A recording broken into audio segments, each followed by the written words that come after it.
Chapter 7. Runine held Lasoni's wrist, hoping for a strong pulse. But it was erratic, racing here, weak there, each beat tenuous. She was still gone, which made her vulnerable to human and spiritual attacks. Lasone had to be brought back to the material plane, and selfishly, Runine wanted a proper goodbye. She touched a trembling hand to Lasone's cold cheek, crying. It was all happening too quickly now, and no matter how much Runine could dilate time, the sun would still set today. No one could stop the path of celestial bodies or the ebb and flow of seasons, not even the most advanced medicine keepers. "You hold on, little bird. Hold just a short time. I will find you. I will try and I never stop," Runine declared to the world. It was risky, perhaps deadly at this point, but possible. Suppose Runine could get the right combination of herbs and power-enhancing black seeds into both her and Lasone. In that case, it might synchronize their otherworldly experiences. Moving swiftly to the table, she took the foul bark and angrily cast it into the dirt, eliciting moans and gasps. Without slowing, Runine grabbed fistfuls of cactus chips, mushrooms, passion flower, beetles, and another healthy dollop of the black seeds.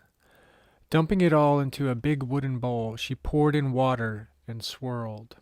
Then she grabbed 2 antler tips from the altar and speed-walked to the fire with the bowl in hand.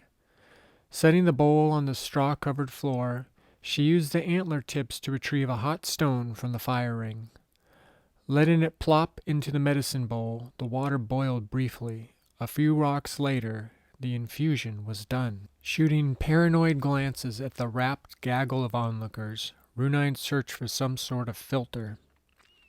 Seeing what she needed, Runine returned to the altar and grabbed a cold stone chalice, placing it under the table's edge. Lifting the end of the ceremonial tablecloth, she poured her concoction right through the holy tapestry. As it filled the vessel, the liquid rapidly cooled off. The room filled with whispers and rumblings of what she had created, an herbal concentrate. Her tea would be much more potent and fast-acting than their traditional practice of chewing and swallowing whole ingredients one at a time. Fascinating, the crone thought, wishing she had 2 more lifetimes to experiment with nature's bounty.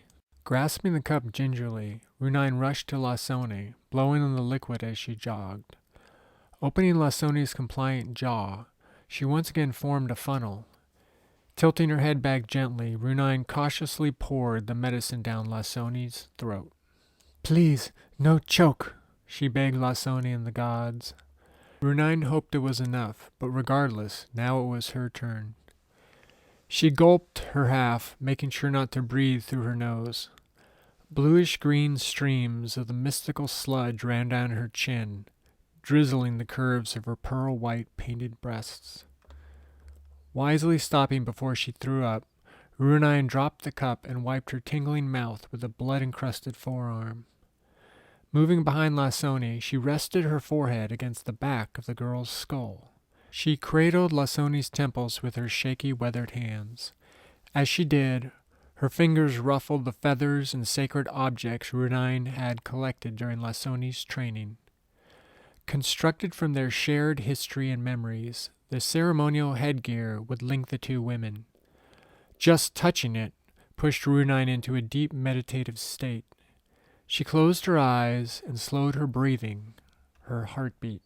Slow beat, slow beat, slow, slow, slow.